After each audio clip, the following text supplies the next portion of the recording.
반갑습니다. 중등부 친구들, 2월 12일 금요일 데일리 큐티 시간에 나오신 여러분들을 주님의 이름으로 환영하고 축복하고 사랑합니다. 오늘은 이벤트 하나를 해볼까 해요. 지금 이 장면을 캡처해서 보내주시면 여러분 선착순 2명한테 전도사님이 기프티콘 하나씩 보내줄게요. 어쨌든 우리 이렇게 해봤으면 좋겠고, 아마 안 보내지 싶기는 한데 전도사님은 기다려 볼게요. 우리 같이 큐티 하는 동안에 큰 은혜가 있었으면 좋겠어요. 전도사님 기도하고 우리 금요일 큐티를 시작해 볼게요. 사랑의 하나님 아버지 감사합니다. 제발 하나님 말씀 쉽게 봤으면 좋겠어요. 쉽고 우리에게 다가오고 있는 그 하나님 말씀 경험할 때 우리가 큰 은혜 받을 수 있도록 하나님 함께 해주세요. 예수님 이름으로 기도합니다. 아멘. 미안해요. 누가복음 13장 10절에서 21절 말씀이야. 본문도 11절이야. 우리 쉽게 해볼 수 있을 것 같아요. 한번 하나님 말씀 읽어봅시다.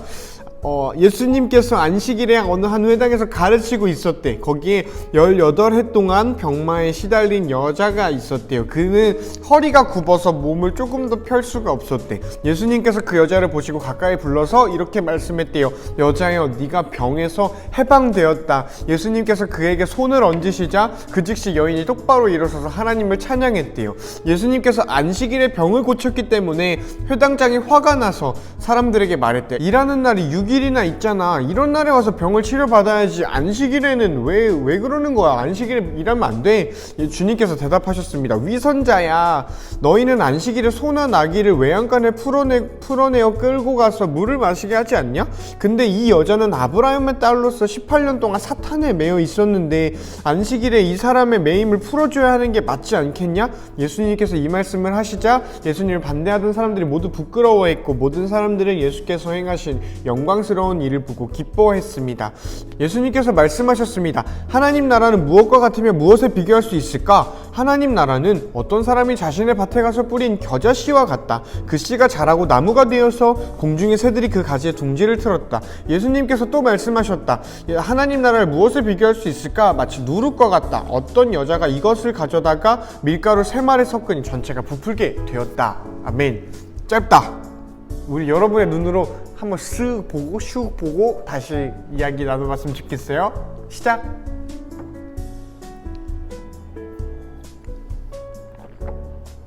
오늘 본문 되게 많이 다루어졌고, 전도사님도 한 2번인가 우리 이걸로 같이 설교 나눠봤던 것 같아요. 1학년 친구들은 뭐 같이 못했겠지만 어쨌든 안식일에 대한 이야기가 나왔어. 안식일에 일하는 것, 안식일에 사람을 살리는 것에 대한 이야기죠.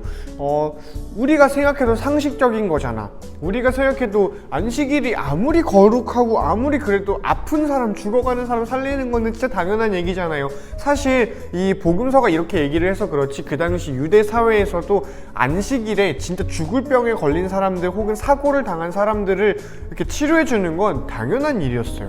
그러니까 막 특이 사항이 있었던 거지, 예외 상황이 있었던 거예요. 특히 생명과 관련된 일은 말이죠. 그런데 물론 간단한 것들은 안식일에 치료하지 않았다라는 기록이 있어요. 그만큼 무거운 어떤 사고, 어떤 사안에 대해서는 안식일임에도 불구하고 그 사람들을 가서 살려주고, 또 가축들이 뭔가 빠지고 사고를 당하고 있으면 안식일에도 불구하고 그 가축을 살려주는 게 당연한 일이었어요. 근데 왜 여기서는 안식일에는 진짜 아무것도 하면 안 되는 것처럼 얘기를 하고 있을까에 대해서 생각을 해본다면, 예수님을 함정에 빠뜨리기 위함이라는 거죠.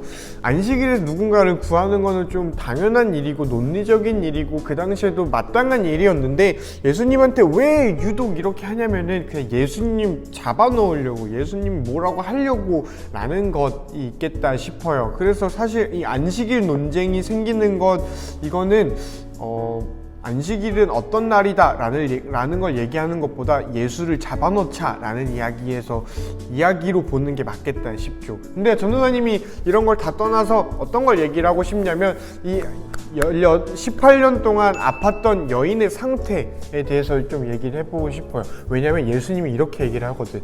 야, 너네가 외양간에 묶여있는 소들, 가축들도 안식일에 풀어내서 매여있던 이 목줄을 풀어내서 물 마시게 하지 않냐. 근데 왜 내가 하는 거 가지고 그러냐라고 말씀하시는 부분이 있어요. 그러니까 뭐 안식일 당연히 가축들 물 마셔야 되잖아. 안식일이라고 어떻게 물을 안 마셔? 물 당연히 마셔야 되잖아요. 생명을 위해서라면. 그래서 이 가축들이 매여 있는 이 목줄을 풀고 물을 마시게 해줬다는 거야. 그러면 반대로 얘네들은 이 목줄이 풀리기 전까진 물을 마시지 못하는 상황인 거야.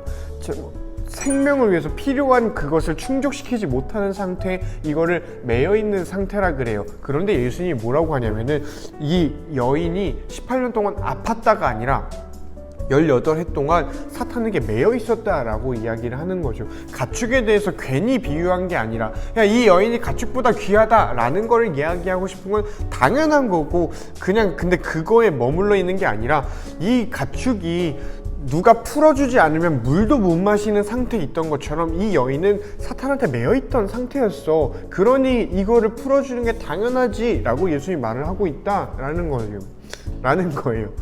그러니 이 여인을 대표로 아픈 사람들, 지금 뭔가 병을 가지고 있고 아픔을 가지고 있고 상처를 가지고 있는 사람들, 그냥 단순하게 내가 신체적으로 불편하다 혹은 뭔가 컨디션이 안 좋다, 치료를 받아야 한다, 몸이 안 좋다 라는 것만으로도 많이 힘들 그 사람들은 사실 매여 있는 거다 라고 예수님이 말씀하시는 거를 보면은 우리가 좀 아픈 사람들에게 어떤 마음을 품어야 될지가 좀 사이즈가 나오지 않나 라는 생각을 좀 해봤어요.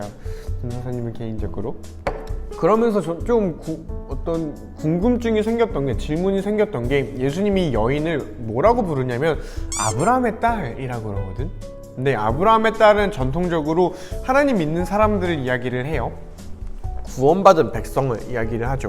그런데 이 여인이 뭘 했길래 아브라함의 딸이라고 불렸을까 싶은 거예요. 이 여인에 대한 어떤 정보는 일체 성경에 나오지 않고요. 오늘 본문에서도 다루지 않아요. 그냥 아픈 여자였다라고만 다뤄요.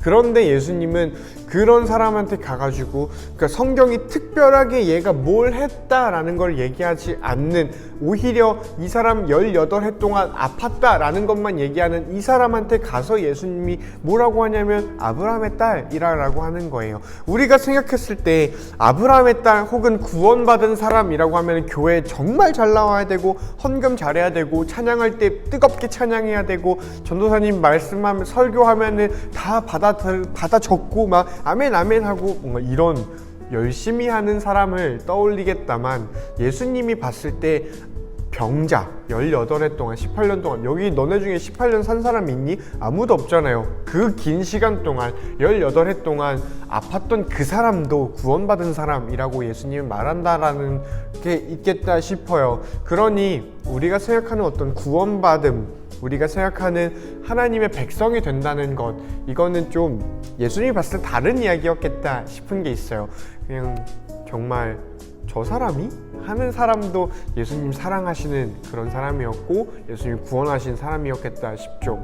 그래서 오늘도 늘 그렇듯 하나님 나라, 이 공동체는, 이 교회라는 공동체는 우리가 생각하는 것 그 이상으로 뻗어나가야 되고 모든 사람을 위해 해야겠다라는 생각이 좀 드네요.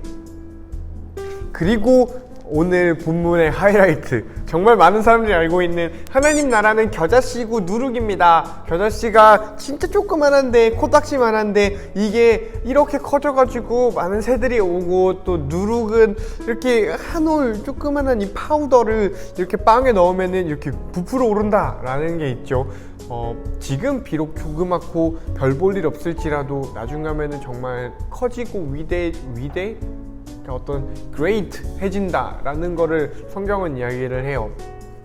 전도사님도 소망하고요. 우리가 이런 믿음을 가지고 있었으면 좋겠어요.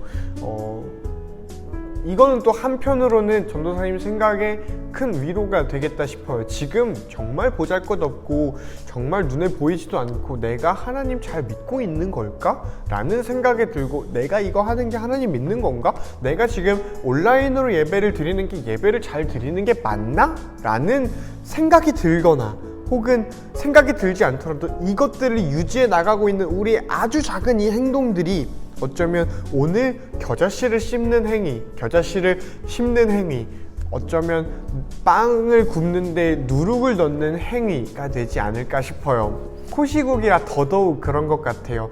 뭔가 우리가 모이지를 못하니 전도사님 만난 친구들 몇 명 없죠. 그냥 만나도 한 1분 정도 집 앞에서 인사하는 정도였는데 우리가 만나지도 못하니 친해지지도 못하고 나누지도 못하는 이런 상황 속에서 그럼에도 불구하고 우리가 커뮤니티가 되고 그럼에도 불구하고 우리가 모여서 찬양하고 기도하고 말씀 듣고 같이 성장해 나가는 이 과정이 겨자씨를 심는 과정이지 않을까 싶어요. 어느 날 우리가 돌아봤을 때 이게 오늘 심었던 2021년 2월달 1월달에 심었던 이 겨자씨가 싹을 틔우고 나무가 되고 빵이 커다랗게 되지 않을까 싶네요.